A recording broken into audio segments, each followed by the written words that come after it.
আল্লাহ বলবে বান্দারে জীবনে যাই কিছু করো না কেন, আমি ওই একটা রাত্রির বাদৌলাতে তোমার জীবনের গুনাহ খাতাগুলো মাফ করে আমি তোমাকে জান্নাতবাসী করলাম। জোরে বলে সুবহানাল্লাহ। আল্লাহ তাবারক তাআলা যদি আপনার একটা কাজ পছন্দ হয়ে যায়, যদি একটা কাজ আপনার পছন্দনীয় হয়ে যায়, ওই একটা কাজের বাদৌলাতে আপনাকে আল্লাহ জান্নাতবাসী করতে পারে, এর মধ্যে কোনো সন্দেহ নাই। কিয়ামতের দিন একজন বান্দা বলবে আল্লাহ গো আমাকে তুমি জাহান্নামের মধ্যে রেখেছ, আল্লাহ আমার জান্নাত চাই না, আমার আর বেহেশত চাই না, আমাকে শুধু জাহান্নামের আগুন থেকে এমন একটা জায়গায় রেখে দেন গো আল্লাহ, যে জায়গাটায় জান্নাতও থাকবে না জাহান্নামও থাকবে না। আল্লাহ বলে বান্দারে আমি তোমাদের দোয়া ফিরা দিই না, কারণ আমি বান্দাকে যতটা ভালোবাসি আমি সবার চাইতে আমার বান্দাদের আমি ভালোবাসি, অতএব তোমাদেরকে আমি জাহান্নামের মধ্যে দেব না। যাও যাও, আমি তোমাকে এমন একটা জায়গা দিলাম যে জায়গায় জান্নাতেও থাকবে না জাহান্নামের মধ্যেও থাকবে না। ওই রকম একটা গাছের তলায় বাবা রেখে দিলাম বাবারে। কিন্তু আমরা মানুষ, আমরা বড় চালাক। মানুষ চালাক না চালাক নাই বাবা? জি, মানুষ হতে চালাক। দেখবেন রেশনের লাইনে যাবে, রেশনের লাইন আপনাদের দিকে হয় কি হয় না? চাল দেয়, আটা দেয়, গম দেয়, তো দেখবেন লাইন যদি একটু খালি থাকে, যদি একটু ফাঁকা থাকে, মানুষ টুক টুক টুক টুক করতে গিয়ে তার আগে যে দাঁড়াবে, এই তুমি ছিলে না, তুমি জানো নাকি আমি সকাল থেকে লাইন দিয়েছি। চালাকি করবে, করে না? করে।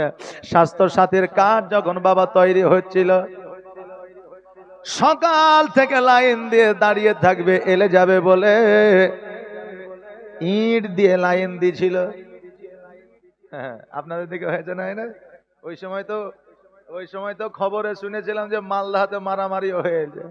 হ্যাঁ, তো বলে হুজুর ওই কথা তুলে আনছেন কেন? বুঝানোর জন্য আপনাদের বলছি। জি, তো আপনার ইট দিয়ে লাইন দিতেছিল, আর 11টার সময় অফিস খুলবে বলে কতক্ষণ দাঁড়িয়ে থাকতে পারবে না, একটা করে ইট দিয়ে লাইন দিয়ে চায়ের দোকানে এসে চা পান খাচ্ছিল। আর 11টার সময় যখনই অফিস খুলেছে, যেটা ওর ইট নয়, চালাকি করে আগের লাইনে বলছে এটাই আমার ইট ছিল, কারণ ইটে তার নাম লেখা থাকে না, নাকি বলে? জি, তো মানুষ চালাক বাবারে। এইরকম আপনার সঙ্গে বাবা চালাকি করবে, মানুষ মানুষের সঙ্গে চালাকি করবে। ডাক্তারখানায় যাইয়া লাইন যদি 102 নম্বরে থাকে, দরকার হলে 50টা টাকা দিয়ে অ্যাসিস্ট্যান্টকে 2 নম্বরে নামটা করবে। এই মানুষ এইরকম চালাক রে বাবা। কিয়ামতের দিনও মানুষ চালাকি করবে। আমার আল্লাহ তাবারক তাআলার সঙ্গে ওই বান্দাকে গাছের তলায় রেখে দিয়েছে, পরের দিন দেখছে গাছতলা থেকে জান্নাতের দিকে একটু আগিয়ে গেছে, তারপরের দিন আবার দেখছে জান্নাতের দিকে আরেকটু আগিয়ে গেছে, তারপরের দিন দেখছে জান্নাতের দিকে আরেকটু আগিয়ে গেছে। আল্লাহ বলে বান্দারে তুমি আমার কাছে দোয়া করলা, জান্নাতও চাই না জাহান্নামও চাই না, এমন একটা জায়গাতে আমাকে রেখে দাও, ওই জায়গায় যেন জান্নাতের আমি খুশবু না পাই, জাহান্নামের আগুনের তাপও যেন না পায়, সেই রকম জায়গাতে তোমাকে রাখলাম। আর তুমি জান্নাতের দিকে দিন দিন তুমি আগিয়ে চলে আসছো, কারণটা কি তুমি বলো? বান্দা তখন মিচকে হাসি দিয়ে বলতেছে আল্লাহ যখন জাহান্নাম থেকে বার করে দিয়েছ, আল্লাহ তুমি জান্নাতের নিয়ামতটা দিয়ে দাও। আল্লাহ বলছে যে জাহান্নাম থেকে তোকে বাঁচালাম, বাবা জান্নাত লিবি? ও মিচকে হাসি দেয়া বলবে যে আল্লাহ যখন জাহান্নাম থেকে বার করে দিয়েছো, তো জান্নাতের নিয়ামতটাও আমাকে একটু ভোগ করতে দাও। আল্লাহ বলবে বান্দা জান্নাত তোদের জন্য। জান্নাত কার জন্য? গরু, ছাগল, ভেড়া, উট এদের জন্য জান্নাত, না কার জন্য? মানুষের জন্য। আল্লাহ বলে বান্দারে জান্নাত তো তোদের জন্য, আমি আল্লাহ আমার কাছে দোয়া করবে, আমি তোদের গুনাহ খাতা মাফ করব, আর আমি জাহান্নাম থেকে তোদেরকে জান্নাতে আমি পাঠাইয়া দিব।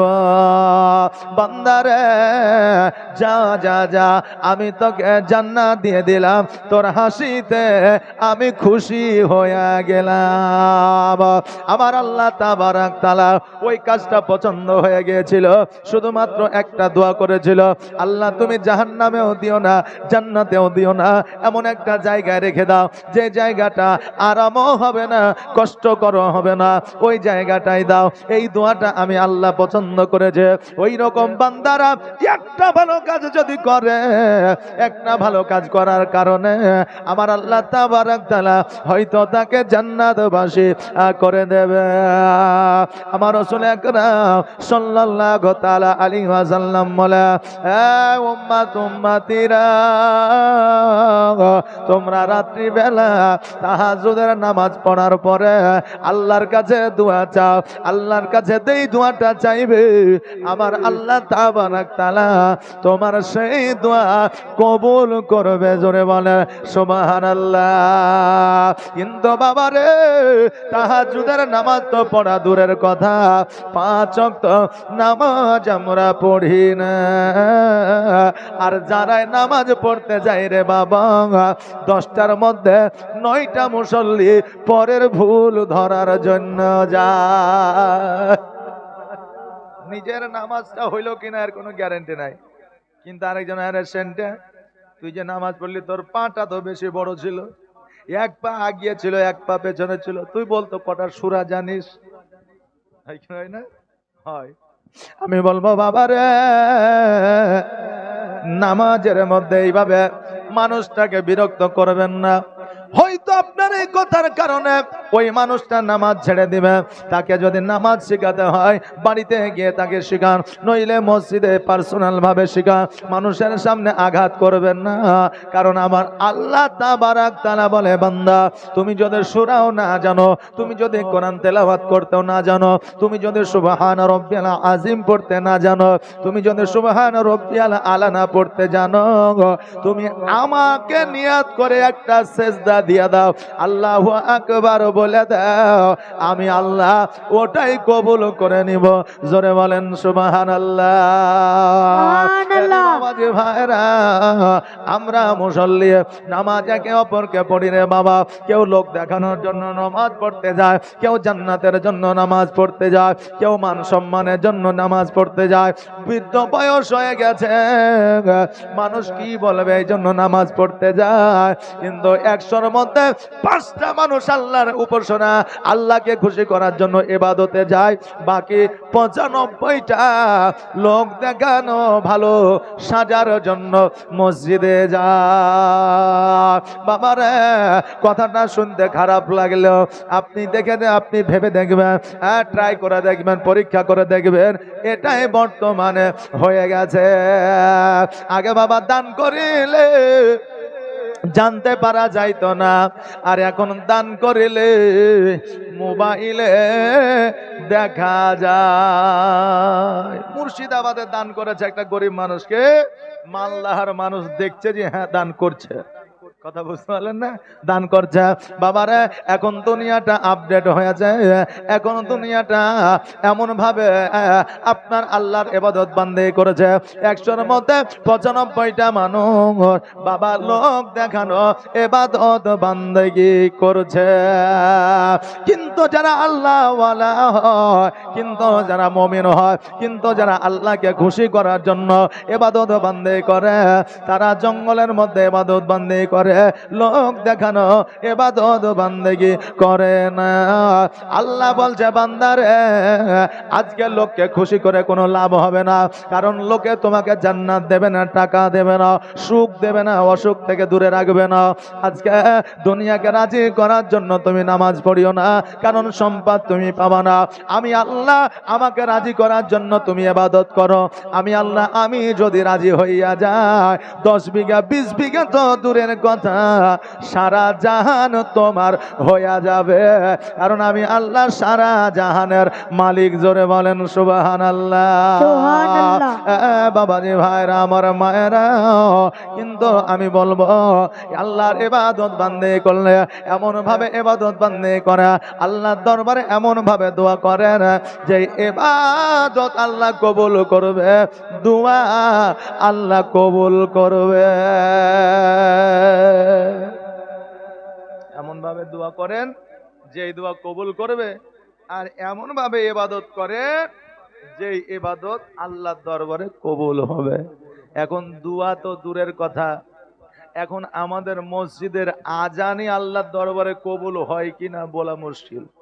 জি, মসজিদে আজান হয়, মাখরাজ ঠিক নাই বা আপনার উচ্চারণ ঠিক নাই, আর যারা সব চাইতে বৃদ্ধ, যাদের কোনো কাজ নাই কাম নাই, এখন সরকারের ভাতা চলছে 1000 বা 1500 টাকা, ওই ভাতা হয়ে গেছে, আর ওই মুসল্লি মসজিদে আজান চালিয়ে যাচ্ছে।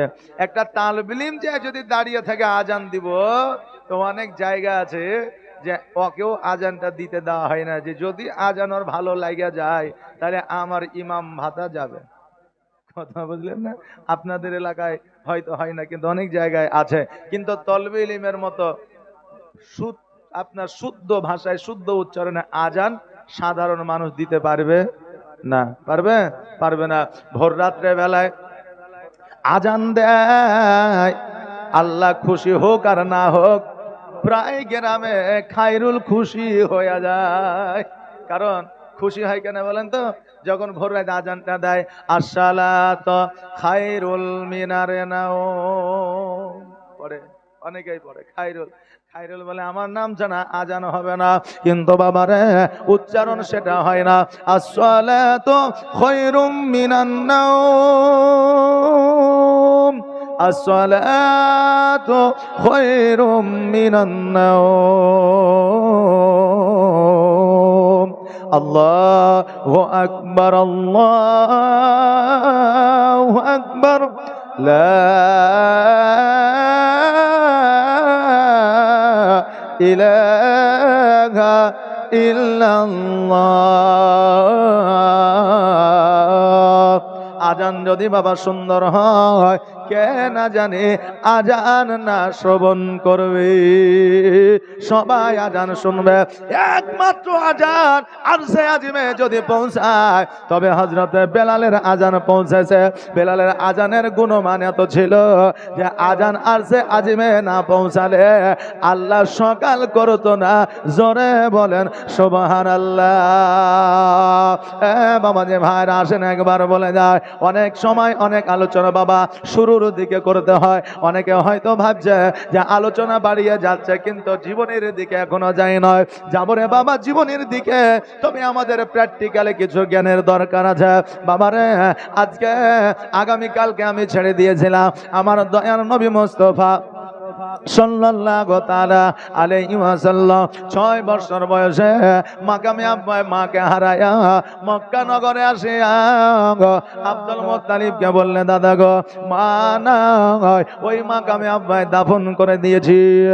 ও গো দাদা গো, আমার মা আমাকে আর আদর করবে না, যত্ন করবে না, স্নেহ করবে না, মা আমাকে খাওয়ায়া দিবে না, মা আমাকে পড়ায়া দিবে না। ওগো দাদা, মা আমাকে সোনা মানিক বলে ডাকবে না। আব্দুল মুত্তালিব বলে, মুহাম্মদ সাল্লাল্লাহু তাআলা আলাইহি ওয়াসাল্লাম, এ মুহাম্মদ শোনো রে, আজকে তোমার মা নাই তো কি হয়েছে, আজকে তোমার আব্বা নাই তো কি হয়েছে, আমি আব্দুল মুত্তালিব যতদিন বেঁচে আছে আমি তোমার কোনো অসুবিধা হইতে দিব না। আমার নবী মুস্তাফা সাল্লাল্লাহু তাআলা আলাইহি ওয়াসাল্লাম অঝর নয়নে কান্না করতেছে। আব্দুল মুত্তালিব বলে, ভাই রে তুমি এইভাবে কান্না করিও না, যদি এইভাবে কান্না করো তোমার অসুখ হয়ে যাবে। সকালবেলা ঘুম থেকে উঠছে, চোখের জ্যোতি হারিয়ে দিয়েছে। এইটা কালকে বলে দিয়েছি রে বাবা। আমার নবীজির থুতু মুবারক দিয়া আমার নবীজির পুনরায় চোখের জ্যোতি ফিরে পেয়েছিলেন। জোরে বলেন সুবহানাল্লাহ। বাবা যে ভাইরা, আমার নবী মুস্তাফা সাল্লাল্লাহু তাআলা আলাইহি ওয়াসাল্লাম 2 বছর আব্দুল মুত্তালিবের কাছে লালিত পালিত হয়েছিল। আব্দুল মুত্তালিব আবু তালিবকে ডাকলেন, আমিরে হামজাকে ডাকলেন, আর হারিসকে ডাকলেন, সবাইকে ডাকলেন। ডাকার পরে বললে, আমার সন্তানেরা শোনো রে, আজকে আমার নবীজির আব্বা নাই, মা নয়, আজকে নবীজির আমি ছাড়া আর কেউ নয়, আমিও জগতের মধ্যে আর থাকবো না। অতএব এ মুহাম্মদকে তোমরা কে লালন পালন করবা? ওই সময়ে আবু তালেব বলেছিল, আব্বা গো, আজকে মুহাম্মদ হলো আমার ভাতিজা, আমার ভাইয়ের সন্তান, আমার সন্তান। আব্বা আপনি চিন্তা করিয়েন না, আমি যতদিন পর্যন্ত হায়াতে আছি ততদিন পর্যন্ত আমি মুহাম্মাদের দেখাশোনা করব। চাচি ফাতেমা বলেছিল, আব্বা গো, আমি যতদিন পর্যন্ত জগতের মধ্যে থাকব ততদিন পর্যন্ত নিজের সন্তানের মতো করে আমি মুহাম্মদ সাল্লাল্লাহু তাআলা আলাইহি ওয়াসাল্লামকে দেখাশোনা করব। জোরে বলা যাবে না সুবহানাল্লাহ?